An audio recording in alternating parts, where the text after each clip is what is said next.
Well, welcome to another episode of Pretend I Don't Know Anything. We've got a special guest here, Coach Kim, with us today.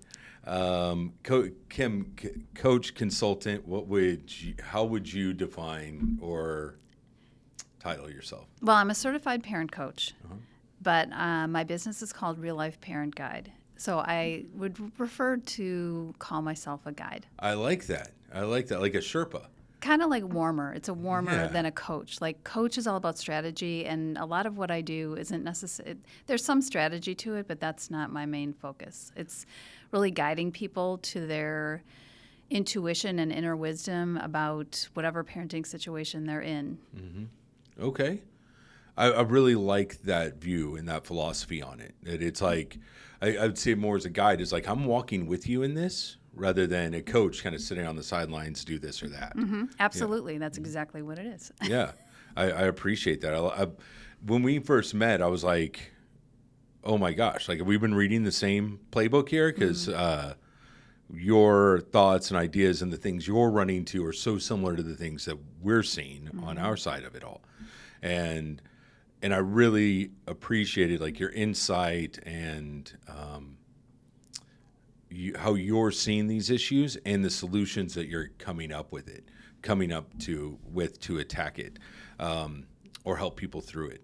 So with that being said, what is it that you're seeing? What are the problems that you're seeing most often now within the family systems that you're having to, or you are guiding families through? Okay, so the population that I typically work with is emerging adults, 18 to 29. And what I'm seeing most often are males between 18 and, say, 25 who are, I call them lost in place. Not necessarily, another term for that might be failure to launch, but I feel like failure to launch is such a final, heavy thing. So I think when you're lost, you can be found. Mm-hmm. So the term lost in place, males more often than females, I'm seeing now. A lot of marijuana smoking, days and nights mixed up, not wanting, heavy social anxiety, and not wanting to get a job or not having a career direction. Maybe they started college and then it didn't go well and they're home now, or they didn't go at all. And in terms of parents, what I'm seeing are really a need to, they're very anxious and they're very afraid to set any boundaries for one of two reasons. They fear that if they come down too hard, they will cause self-harm in their kids, and or disconnection, like a relationship disconnection. Yes. So they're almost as frozen as their kids are. Yeah. That's what I'm seeing. I agree. I'm seeing the same exact behaviors. I have some ideas of what's attributing to this, but I would like to know what you or what you believe is attributing to this. What I'd say is it's an epidemic right now. I hate using inflammatory language, but I would call it an epidemic. I mean, I don't think that's too strong a word. Yeah, I agree, and I don't know what else to call it. Was what we've seen. Really, and a lot of times I hear people would say COVID, but I've been seeing this for about 5 years, so a little before COVID is when I was seeing it start to really ramp up, and I don't think we're at the apex yet. I think we're still in the beginning stages of what we're going to see come out of whatever is happening here. Yeah, I do think that it was happening prior to COVID. COVID exacerbated the issue a lot, and I.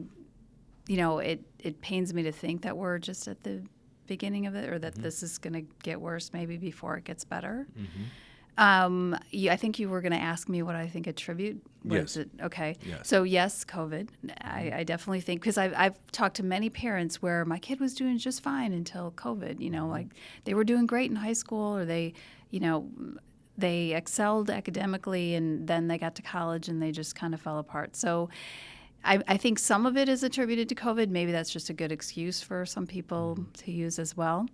I also think a combination of gaming, and or social media, if we're talking about, I would say more often gaming with males and social media causing anxiety in females. Marijuana smoking, as much as we want to say it's just pot or whatever, I don't think that's the case today. I hear many parents talk about marijuana-induced psychosis and their kids having to deal with that for a long, like still in the months later, still dealing with that. So screens, let's see what else. I know there's more. I almost feel, this is going to sound a little, maybe it sounds a little crazy, but I did a video on this once, and I feel like there's some kind of messaging going out to a population of young people. And there's such a sense of hopelessness. Yes. And yes, there's many, many things in the world that are wrong, that are unfair, that are unjust. But there's something about, I think, our generation, Gen X, that is still has that ability to rise above that. Like, screw that, I'm going to work hard anyway. And I don't see that in younger people, which is frightening. Yeah, it's frightening. I was talking to a 23-year-old a couple weeks ago. I guess it was last week, and he was in another facility in another state, and we had talked while he was in a residential program, and so he called me just to talk, and he said, Mike, I just feel hopeless. Like, great, I get the job and I start to get things moving, but I can't afford an apartment anyway.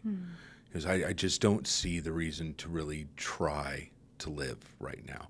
He wasn't saying he wanted to die. It wasn't suicidal ideation, but it was, why even try? I don't see, I cannot see a path for myself in which I'll be comfortable or successful. It was pretty heartbreaking to have that conversation with a 23-year-old. And, I left him with some hope and talked about, there is a struggle to it. And we start where we are, and it takes time and effort, and we have to dust ourselves off and keep moving forward. But that he had everything it took to be successful, and he does. Extremely bright young man, and just feels like it's hopeless. That's another thing that I think is extremely bright. So there's, as I do about 12 consultations a week. So and then on top of the coaching that I do, I usually do 3 or 4 sessions a day. And I run a parent group that's twice a week. And so there's 10 or 12 parents in there. So I talk to a lot of parents.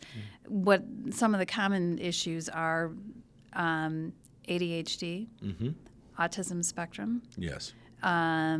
Extremely bright, again, with the social anxiety, depression, that kind of thing. Sometimes having issues with friend relationships, which may just go along with the other things that I've mentioned. But those are over and over and over again. I think we were talking as we drove over here that I would say almost all of my clients at this point, or a good majority, have males, and they have this criteria. And parents are scared. They're scared to see that in their kids. And they're so anxious, parents have become disconnected from themselves, which is why part of my coaching, or a good portion of my coaching, is really to get to the core issues of what's going on in terms of the parents and their emotions, and how their emotions are impacting the situation, because they are. Yeah. Well, I know as a parent of teenagers myself, it's easy to fall into the trap where, of course, I want what's best for them, but my success as a parent is not defined by my definition of success for my kid, right? Yeah. And I get so caught up in that sometimes that it's easy to fall into that trap. So much so that I believe, and I see this often, is that we start trying to manufacture that success for them, and we're taking away their ability to gain resilience in the process. Yeah. We have to fall down. It's part of it. We have to fail. We have to suffer some pain in life. That's how we change. It's how we grow. It's part of the human condition. And What's interesting is I look back on, so I had my first child at 18, and I was asked to leave home. And that was a hugely growing experience for me. And it could have gone a lot of different ways. But it's one of the things that I look back on and has caused me to be the person that I am and the strength that I have. And my parents, I know my mom was a little more upset about throwing me out of the house. It was really my dad-driven kind of thing. But they didn't have a problem with that. It was like, you're 18, you're pregnant, you've disappointed us, you need to go. Figure it out. And parents today, as frustrated as they are with their young person living at home, they'll always say to me, but I won't throw them out. Yeah. I don't know what to do. I don't know what the consequence is, but I won't throw them out. Yes. So it's working through that is a lot of what I do. Yeah. Well, I mean, that's a difficult decision. Yeah, and I always say, given that I had the experience that I did, I always say, I think that's a last resort unless you're feeling physically threatened because you should never live with someone who you feel physically threatened by. Aside from that, I think that we can work on this, and it may not be one conversation or one intervention, but it's going to be consistent, confident, calm messaging that you have to be on with your co-parent. You have to be in the same place. So it takes a while to get there sometimes. And so, in your experience, are you finding that when parents are getting down the messaging and they're actually holding the boundaries that they set, and they're communicating effectively with their child, are you seeing then that the child starts to do better? Yes, it may not happen overnight. Yeah. But I think it's critical that the message is clear. So getting clear with parents on where they're coming from, what the boundaries are, and then they communicate those calmly. They get very upset. They tend to stop when the kid is getting dysregulated, angry, punching holes in the walls. Get that. I get that. But they need to feel from you that you are confident, that you are clear, that you are leading them in a direction and not controlling.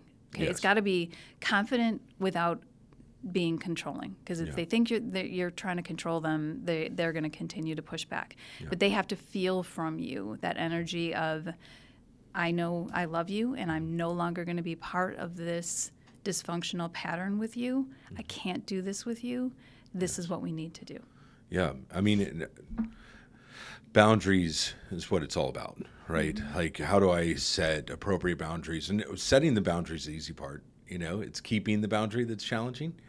What I've found in my years of doing this is when a parent, myself included in that, sets a boundary and doesn't hold the boundary, it actually causes more harm. Absolutely. I tell parents, never say anything. We need to be 100. You need to be 100% on board with each other, 100% comfortable before you set it. Do not set what you will not follow through on. And I think part of that thing that helps me is, first of all, people know I've been through some things with my oldest son and his addiction, and just I've been transparent with my own parenting journey. So I think that helps build credibility, and the fact that I'm at an age at this point, I probably didn't have this kind of voice when I was 20 or 30, but I'm going to call them out on their crap. Yeah. And they actually feel like they want that and they need that, because if they're going to make change, they know they need to be called out on it. Yes. Yeah. That's fantastic. Well, let's talk about that a little bit. How you got started doing this, how you became a parent guide. Okay. So I mentioned that I had my oldest son at 18, and so that was kind of the first real challenge of my life. I grew up in a very upper middle class, very nice upbringing, married parents, the whole thing. But having to go out on my own and figure out how to afford being a single mom at 18, I went on welfare and had to navigate that system, hated that, and did anything I could to get out of that situation, and I did it pretty quickly. My eldest son's dad was abusive, and so I also had to get out of that relationship, also trying to co-parent with him the next 18 years. So that was a situation that I needed to work through and get out of. Shortly thereafter, I married my husband, and we've had 4 more kids together. So it's been a busy life. Obviously, we just celebrated 32 years of marriage recently. Wow, congratulations. Thank you. And about the time that my oldest son, he was 20, he had gone through high school, he had some depression issues, and tried to get him into a counselor and did some family counseling and that kind of thing. Truly looking back, I think going between 2 households was really a difficult thing for him. I don't think he felt fully accepted at his dad's place or even at our place. Even though he and I had a really good relationship, and he would admit that, I just don't think he didn't know where he belonged. And so as a result of that, and some other things that he went through with his dad that I didn't know about until he went to treatment, he did get addicted to alcohol. And so at the age of 20, I got the phone call. We weren't living in the same state. But I got a phone call from him, and he was in desperate need of help because he had lost the last 3 days of his life. And it wasn't the first time. He binged. He would go weeks without drinking and then completely go off the rails because his anxiety level got so high that he just didn't know how to deal with it. So after a series of very difficult challenges, I did manage to get him into inpatient treatment. And it was during that inpatient treatment, there was a family program, and I learned a great deal about adolescent addiction. I knew nothing about it before. After that, I decided to go back to college. I had started college when I got pregnant and had to leave it. So I went back to college, committed to becoming a licensed chemical dependency counselor for teenagers. I was like, I went through this because I was meant to help teenagers. Well, I finished my degree and passed the state of Texas exam, started on my 4,000 internship hours, 1,000 hours into working with teenagers who didn't think they had a problem. I heard about parent coaching, and I thought, I didn't even know this existed, but I love being a parent, and I've had some challenges. So I became certified in 2016 as a parent coach, and have always worked with the population of parents middle school and older because my kids were that age, and I didn't think there was enough support for older kids' parents. Does that make sense? Yes. Then it evolved. So I was speaking in schools and helping parents of teens for the most part. Someone invited me to jump on TikTok in 2021, and I started sharing my own personal story. And what kept coming back to me were parents of 18 to 30-year-olds, just kept coming. And so since that time, I have exclusively worked with parents of 18 and older. That is amazing. Really. It's really amazing.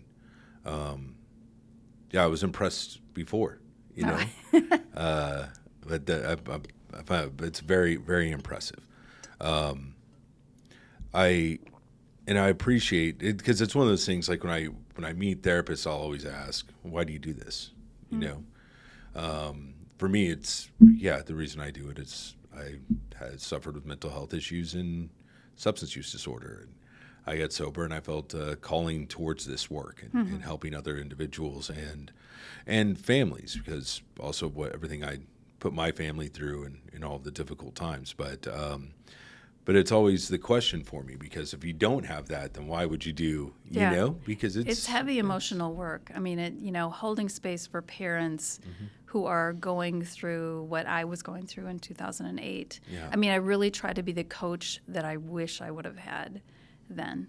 Yeah. That's really, really my goal, is to, and then set personal boundaries for myself to not be over drawn into it. Like, like there's that line of getting too emotionally attached to it. Yes. And there needs to be an emotional distance so that parents can really see what they need to see. Yeah. I think when I was just saying how impressed I am with you, what impresses me most is your vulnerability. How real you are. I think that's probably why you get the response you get to it all, is because you are vulnerable and you're real. And so few people are willing to just lay it out there and be vulnerable. My belief with it is, if I'm not being vulnerable, then I'm not connecting properly. And if I'm not connecting, I'm not being of service. I'm not helping. I understand why people in the field will get guarded and kind of close themselves off and get callous to all of it, protect themselves in it. But for me, it's, well, I have to do my own work, because I am going to take some scars in this, and I have to be aware of where I stand, and I have to have good boundaries, right, for myself. But I can't get callous, because then I'm not going to be helpful, and I'm not going to connect. Right. Right. It's always that seesaw a little bit of it, and in holding myself to that degree and making sure that I'm staying healthy. And sometimes it's easy to get lost in that too. Yeah. Yeah. In 2021, I published a book about my own parenting journey called Becoming Me While Raising You. And it is very raw, honest look at getting pregnant at 18 and some of the things that I went through as a young person, and then the walk that I took with my son. And I wrote that just a couple of months after he went to treatment. I wrote that portion of the book. So it really is very raw. It was a cathartic way for me to process, because when I was going through it, it was just like, okay, what do I do now? What's the next thing? The shoe's going to fall, and then, So it gave me an opportunity to look back, as emotional as it was, but to process it. And so I think people who, especially if someone comes to me and they've read my book, they're ready to do the work that needs to be done. So I've definitely put myself way out there. Yeah, it's amazing. I'm very impressed by it, and I really appreciate it. If there was one thing that you wanted parents to know, just one thing, what would that be? There comes a point in time when you're setting boundaries not around their behavior, but for yourself. And I think parents struggle with that idea, especially moms. They don't have a lot of good boundaries. But you really need to look at whatever difficult situation you might be in with your young person and say, how am I contributing to this? Set personal boundaries for yourself that you hold yourself to, because we clearly don't have control over our kids, or especially when they're an emerging adult with substance use or mental health issues, and they keep wanting to try and control or set boundaries around the behavior, when really the only thing they can control is how they're showing up. I was hoping you would say that. Oh, good. Yeah, I was hoping you would say that. I wanted to hear that come out. That. Absolutely. The idea of boundaries gets confused. We think it's a box we're putting on the other person. It's for us. This is my boundary. When it's not your boundary. I can't control the actions you take, but I can control how I deal with that or how I react to that. I love how you talk about that, and it's something that is today in our society, we talk about boundaries a lot. But it's often confused. Well, and here's the problem. The biggest problem that parents come to me with, well, there's many, but one of them is, I don't know what consequences to give a 22-year-old who won't get out of bed or smokes weed, all day and whatever, I don't know what kind of consequences to give, because I think we were raised with the idea of every action has a consequence, right? And so you get a 22-year-old who's living at home and not moving ahead in their lives, and what is the consequence to that? I'm not going to make him homeless. I'm not going to put her out on the streets. So what can I do? Well, then the question becomes, what are you doing to continue to enable this situation? And the only thing you can set boundaries around is yourself and how you're showing up. Yes. And they don't necessarily, they still kind of scratch their heads like, but I'm supposed to give a consequence. Oh, give some examples.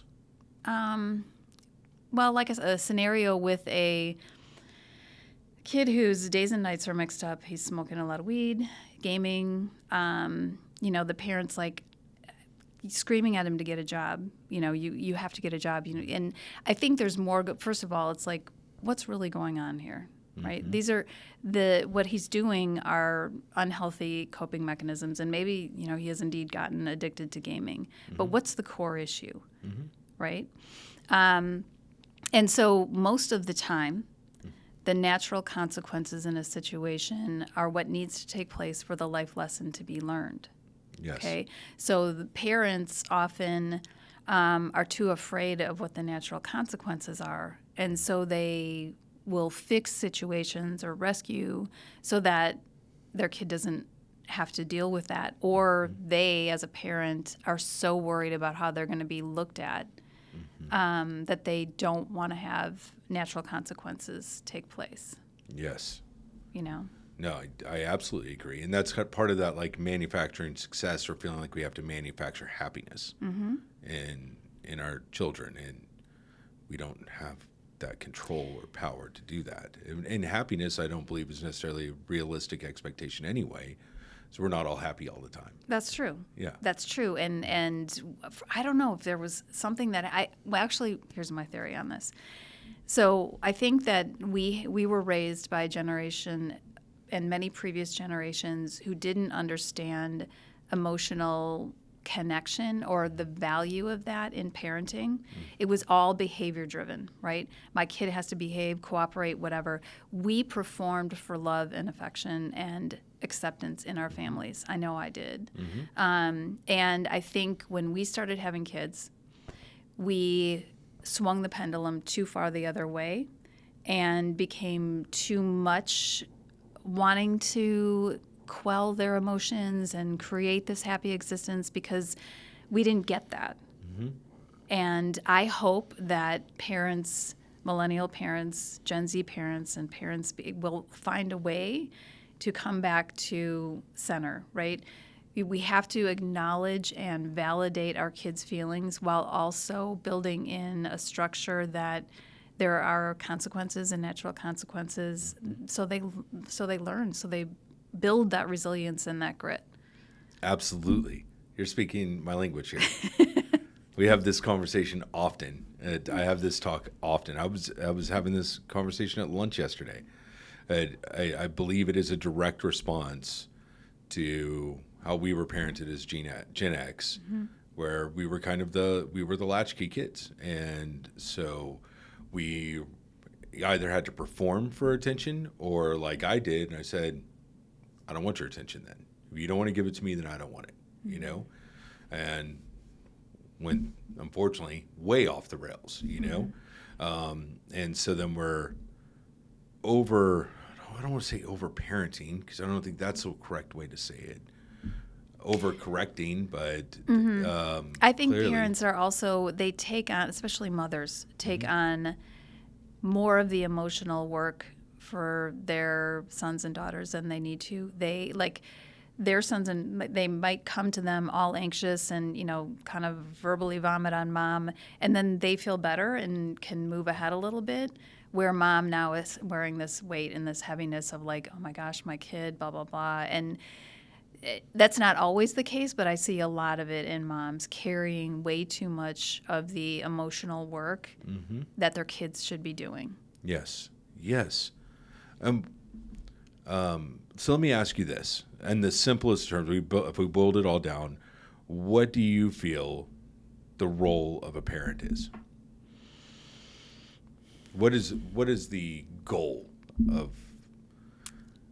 To be a model of emotional regulation by continuing to work on themselves. So parents continuing to work on themselves.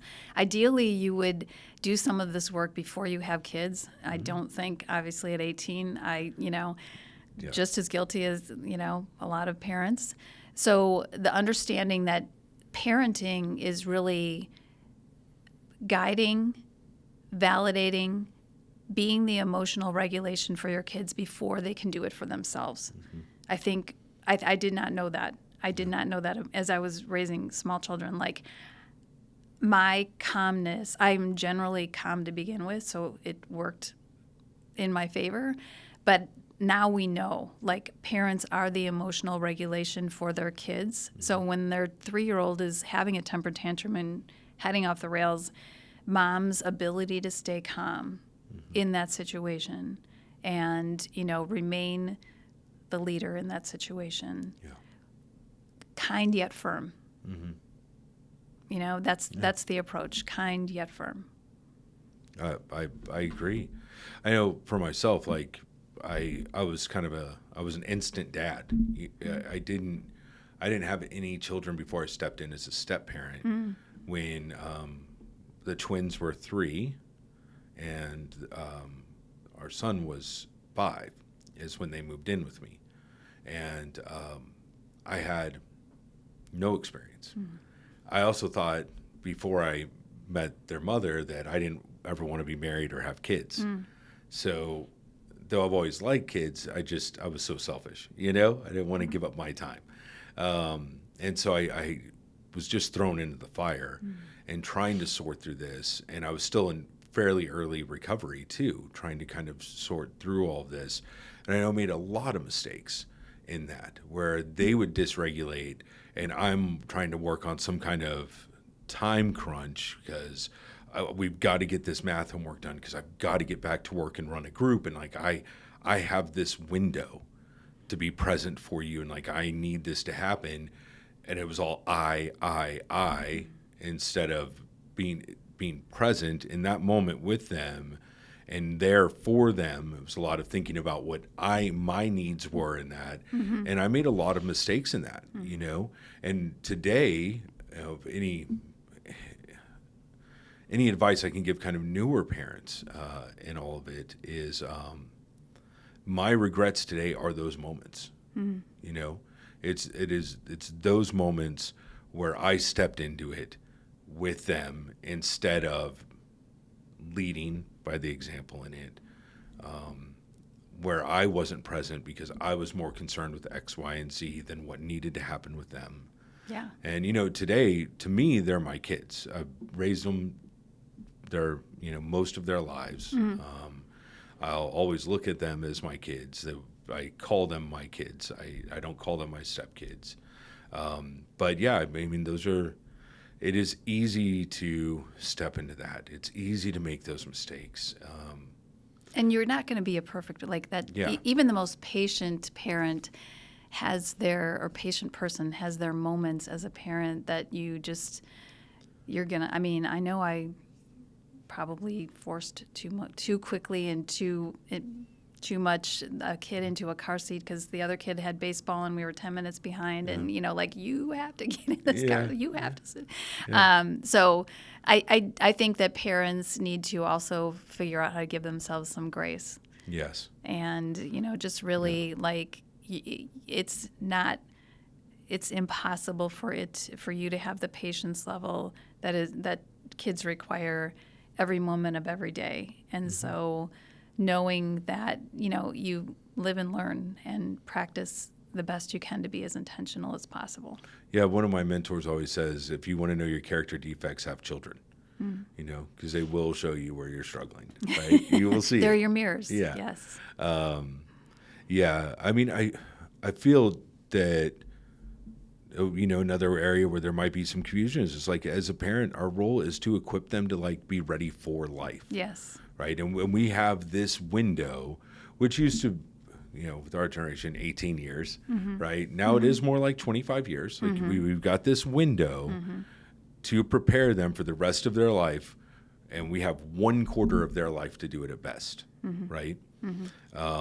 And when we're taking away natural consequences that come with it, or we're not allowing them the opportunity to make errors and face those consequences because we're just doing it for them, we are not doing our job as parents to equip them. And so instead of being caught up in the results of it or our definition of success for our child or how their lack of success reflects on us as parents, what we should be more focused on in this is, are they equipped to handle real life to the best of their ability?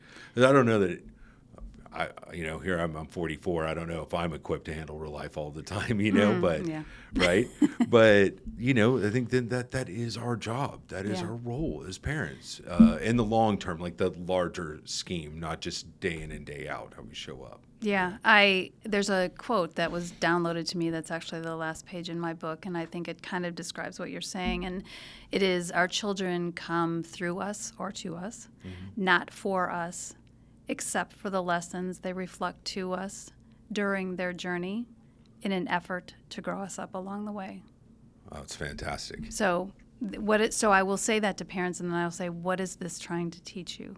What is your child trying to teach you? Because it is something, it's a learning. You know, I certainly learned a great deal in walking through addiction with my son. And still, he's 36 and 14 years sober, but has clinical depression and OCD. And so I'm still, you know, I'm not actively parenting him, but I'm his mom, and as someone who loves him, you know, still figuring out how do I support him without enabling situations. Yeah. Well, Kim, how does our audience find you? They They can go. need you. That's how they find you. They can find me on my website, which is reallifeparentguide.com. Or if they're on TikTok or Instagram, I'm at Kim Minch Parent Coach. All right. That is fantastic. Thank you, Kim, so much for your time today. Happy to talk with you. It's been great. Yeah, I've really enjoyed it. Always enjoy talking with you. Thank you very much. We'll see you next episode.